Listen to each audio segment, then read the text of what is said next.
अखिलेश यादव ने 3 अगस्त को social media पर कहा था कि कुकृत्य के मामले में जिन पर भी आरोप लगा है उनका डीएनए टेस्ट कराकर इंसाफ का रास्ता निकाला जाना चाहिए, केवल आरोप लगाकर सियासत की बजाय। अगर डीएनए टेस्ट के बाद आरोप झूठे साबित हों तो सरकार के संलिप्त अधिकारियों को भी न बख्शा जाए, यही न्याय की मांग है। अखिलेश यादव की पोस्ट से तो ऐसा ही लग रहा था कि वो पहले ही ये मानकर चल रहे हैं कि आरोप झूठे हैं और गैंगरेप में फंसा उनकी पार्टी का नेता सही है। अखिलेश यादव को लगा था कि वो डीएनए टेस्ट की मांग उठाकर मामले को दूसरी तरफ शायद मोड़ देंगे और यूपी के सीएम योगी आदित्यनाथ को घेर लेंगे, लेकिन सीएम योगी पर चला अखिलेश यादव का यह दांव उल्टा पड़ गया, क्योंकि अयोध्या और कन्नौज दोनों ही केस में योगी की पुलिस ने अखिलेश यादव की मन की मुराद पूरी कर दी। इन दोनों केस में डीएनए टेस्ट कराया गया और इसमें कन्नौज वाले केस में डीएनए टेस्ट की रिपोर्ट आ गई। जैसे ही ये डीएनए टेस्ट की रिपोर्ट आई, वो लोग एक्सपोज हो गए जो कह रहे थे कि ऐसे मामले में डीएनए टेस्ट करा लो, दूध का दूध पानी का पानी हो जाएगा। अब जब कन्नौज केस में डीएनए टेस्ट की रिपोर्ट आई तो अखिलेश यादव के नवाब सिंह यादव का डीएनए सैंपल पीड़िता से मैच हो गया। नाबालिग लड़की से रेप की पुष्टि हो गई, यानी पीड़िता ने नवाब सिंह पर जो आरोप लगाए थे वो सही साबित हुए। एक बार सुनिए पुलिस इन आरोपों पर क्या कह रही है, डीएनए टेस्ट पर क्या कह रही है, फिर बताता हूं कि ये नवाब सिंह यादव कौन है और कैसे आज भी डीएनए टेस्ट की रिपोर्ट मैच हो जाने के बाद भी राहुल गांधी और अखिलेश यादव चुप हैं। उक्त प्रकरण में घटनास्थल से फॉरेंसिक एविडेंसेस कलेक्ट किए गए थे, जिसे एफएसएल भेजा गया था। एफएसएल से रिपोर्ट प्राप्त हो गई है, जिसमें दुष्कर्म किए जाने की बात की पुष्टि हुई है, जिसमें कन्नौज पुलिस द्वारा अग्रिम विधिक कार्रवाई की जा रही है। यह नवाब सिंह और कन्नौज का क्या पूरा मामला है, यह फिर से आपको याद दिला देता हूं। कन्नौज केस में नवाब सिंह यादव को पिछले महीने 12 अगस्त को गिरफ्तार किया गया। एक लड़की ने पुलिस को फोन करके आरोप लगाया था कि नवाब सिंह यादव ने नौकरी दिलाने के नाम पर उसे अपने कॉलेज बुलाया और उसके साथ रेप किया। यही है भाई साहब। उसके बाद मौके पर पहुंची पुलिस ने नवाब सिंह यादव को गिरफ्तार किया था। उस दौरान एक महिला भी थी जो पीड़ित की बुआ थी। पीड़िता की बुआ का व्यवहार भी संदिग्ध था और घटना के बाद बुआ फरार भी हो गई थी। बाद में पुलिस ने बुआ को भी गिरफ्तार कर लिया था। जब यह घटना सामने आई तो पूरे यूपी में बवाल मच गई, क्योंकि इससे पहले अयोध्या में गैंगरेप का केस ऑलरेडी आ चुका था और इन दोनों मामलों में आरोपियों के तार समाजवादी पार्टी से जुड़े थे। तब अखिलेश यादव यह कह रहे थे कि ऐसे मामलों में डीएनए टेस्ट होना चाहिए। एक बार उनका पुराना बयान याद दिलाता हूं, फिर बताता हूं कि इस मामले में आज क्या हो रहा है। कोई पॉलिटिकल पार्टी अगर समाजवादी पार्टी ये बात कहती है कि डीएनए टेस्ट होना चाहिए, कैसे मुख्यमंत्री हैं ये, इन्हें कौन राय दे रहा है? ये कानून किसका संशोधित है?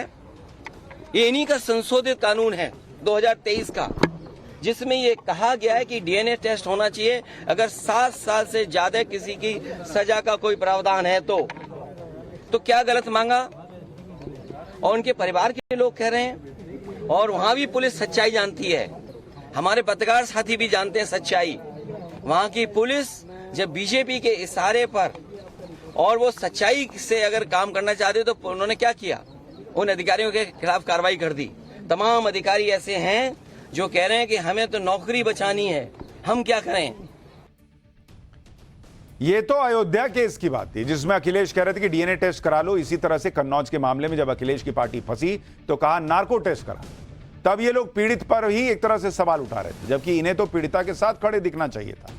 लेकिन आरोपियों के समाजवादी पार्टी से कनेक्शन की बातें आई तो ये सब पीड़ित के साथ खड़े नहीं दिखे, बल्कि ऐसी बातें कर रहे थे जिससे आरोपियों को डिफेंस मिल रहा था। सुनिए कन्नौज वाले मामले में कैसे समाजवादी पार्टी के नेता पीड़िता पर ही सवाल उठा रहे थे एक तरीके से और नार्को टेस्ट कराने की बात कर रहे थे। नवाब सिंह समाजवादी पार्टी के पुराने नेता हैं और अभी मैंने वहाँ के एसएसपी की बाइट सुनी इस पर। कौन सी नौकरी थी जो 15 साल की बच्ची जो है वो रात में उनसे मांगने गई थी और सुबह उनकी बुआ की भी बात हो गई थी। 4-5 साल से वो जानते भी थे। साजिश लग रही है। हम चाहते हैं कि वास्तव में नार्को टेस्ट हो। अब बताइए, पीड़िता पे ही सवाल उठ रहे थे कि कौन सी नौकरी मांगने रात में गई थी। साजिश लग रही है, नार्को टेस्ट होना चाहिए। अरे बॉस, डीएनए टेस्ट आ गया। अब बताइए, कन्नौज वाले मामले में समाजवादी पार्टी इसलिए एक्टिव हो गई थी क्योंकि आरोपी का समाजवादी पार्टी से गहरा कनेक्शन था, उसका बड़ा रसूख भी था। आरोपी नवाब सिंह यादव कौन है, उसका क्या रसूख है, वो आपको याद दिलाता हूं। जब अखिलेश यादव यूपी के सीएम थे तो नवाब सिंह यादव को कन्नौज में मिनी सीएम कहा जाता था। कन्नौज में समाजवादी पार्टी के बड़े नेता के तौर पर उसकी पहचान थी। नवाब सिंह यादव को किंग मेकर तक कहा जाता था।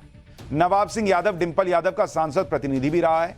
अखिलेश जब कन्नौज से सांसद बने तो नवाब सिंह यादव समाजवादी पार्टी में शामिल हुआ। नवाब सिंह यादव समाजवादी लोहिया वाहिनी का जिला अध्यक्ष भी रह चुका है। लेकिन जब नवाब सिंह यादव पर गंभीर आरोप लगने लगे तो समाजवादी पार्टी ने कह दिया कि उनका नवाब सिंह यादव से कोई लेना देना नहीं है। अच्छा, नहीं लेना देना था तो हंगामा करते, बोलते कि इसको सजा दीजिए, पीड़िता के साथ तो खड़े होते। वहां तो नार्को टेस्ट की मांग होने लगी। अच्छा, कुछ ऐसी तस्वीरें भी सामने आई जिन्होंने समाजवादी पार्टी के नेताओं के दावों की पोल खोली। इस तस्वीर को देखिए, इसमें नवाब सिंह यादव समाजवादी पार्टी के अध्यक्ष अखिलेश यादव के साथ नजर आ रहा है। एक और तस्वीर जिसमें नवाब सिंह यादव, अखिलेश यादव और कन्नौज से सांसद रह चुकी उनकी पत्नी डिंपल यादव सब दिख रहे हैं। अब इस तस्वीर को देखिए, इसमें नवाब सिंह यादव अखिलेश के चाचा शिवपाल के कार्यक्रम में बैठा हुआ है। मतलब हर कार्यक्रम में नजर आ रहा है, लेकिन हमारा कोई लेना देना नहीं।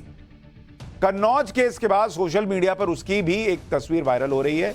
यह तस्वीर बहुत कुछ बोल रही है, क्योंकि इस तस्वीर में राहुल गांधी और अखिलेश की ज्वाइंट रैली में नवाब सिंह यादव उनके मंच पर बैठा हुआ पीछे नजर आ रहा है। इन सारी तस्वीरों से दिखता है कि नवाब सिंह यादव का कनेक्शन अखिलेश यादव से, उनकी पार्टी से रहा है। नवाब सिंह यादव का सच सामने आने के बाद सीएम योगी का वो बयान वायरल हो रहा है जिसमें वो लाल टोपी के काले कारनामों का जिक्र कर रहे थे। सुनिए, सीएम योगी ने 4 दिन पहले जो कहा था, अब लोग याद दिला रहे हैं कि डीएनए टेस्ट में हो ना गया साबित जो योगी ने कहा था। सुनिए। अगर इनके इतिहास के पन्नों को लड़ते हुए आप जाएंगे तो बहनों और भाइयों, काले कारनामों से इनका पूरा इतिहास भरा पड़ा है। लाल टोपी है, लेकिन काले कारनामों के लिए लोग जाने जाते हैं। और इसीलिए मैं आपको एहसास कराने के लिए आया हूं, इस सीसा मऊ को सीसा मऊ ही बने रहने दीजिए। कन्नौज रेप कांड पर बड़ा खुलासा होने के बाद से बीजेपी अखिलेश यादव पर हमलावर है। वो अखिलेश यादव से इस्तीफा मांग रही है। दूसरी तरफ समाजवादी पार्टी ये कहकर अपना बचाव कर रही है कि सिर्फ नवाब सिंह यादव की बात ही क्यों की जाए। एक बार बीजेपी और समाजवादी पार्टी के नेता क्या कह रहे हैं, जरा उनकी बातें सुन लीजिए। समाजवादी पार्टी के नेता अखिलेश यादव का अति प्रिय नवाब ब्रांड, जो कन्नौज का नवाब ब्रांड जिसने बलात्कार किया है, उसका डीएनए मैच हो गया है। अखिलेश यादव को तुरंत इस्तीफा देना चाहिए, क्योंकि अखिलेश यादव उसके लिए कह रहे थे कि उसका नार्को टेस्ट कराया जाए, उसके बारे में जांच की जाए। समाजवादी की प्रवक्ता ने कहा कि 15 साल की लड़की रात के 11 बजे नौकरी लेने क्यों मांगने गई थी, उसकी इज्जत पर अस्मिता पर हमला किया। समाजवादी पार्टी पूरी तरीके से बेनकाब हुई है। नवाब सिंह को तो पार्टी से बहुत पहले ही सैक कर दिया गया था, और हम तो कह रहे हैं कि सिर्फ नवाब सिंह की बात क्यों कर रहे हैं हम। वो सारे member of parliament, Uttar Pradesh से सबसे ज्यादा रेप के आरोपी भारतीय जनता पार्टी से मेंबर ऑफ पार्लियामेंट हैं। ऐसा क्यों ना हो कि एक पूरा गंभीर बातचीत इस पे हो। मुख्यमंत्री जी चाहें ऑल पार्टीज बुला लें, प्रधानमंत्री जी चाहें ऑल पार्टीज बुला लें, और एक जांच करा के, स्पीडी ट्रायल करा के जो भी इसके मुलजिम हैं उनको राजनीति में रहना ही क्यों दिया जाए। यूपी में उपचुनाव भी हैं और समाजवादी पार्टी की मुसीबत यह है कि एक के बाद एक घटनाओं में उनसे जुड़े हुए नेताओं का नाम आ रहा है। दूसरी मुसीबत यह है कि सीएम योगी फायर मोड में। कल चंदौली में भी सीएम योगी आदित्यनाथ ने एक कार्यक्रम के दौरान गरजते हुए कहा कि कोई संत या योगी सत्ता का गुलाम नहीं होता। सुनिए। उन्होंने विदेशी आक्रांता उस समय के जो शासक थे उनको फटकार लगाई थी। यानी ये चीजें दिखाती है, एक संत और एक योगी सत्ता का गुलाम नहीं होता है, बल्कि वह अपने कदमों पर उन्हें चलने के लिए मजबूर करता है। और यही कार्य आज से 425 वर्ष पहले इसी रामगढ़ गांव में जन्मे पूज्य बाबा अघोराचार्य कीनाराम जी महाराज ने अपनी दिव्य साधना के माध्यम से हम सबके सामने प्रस्तुत किया।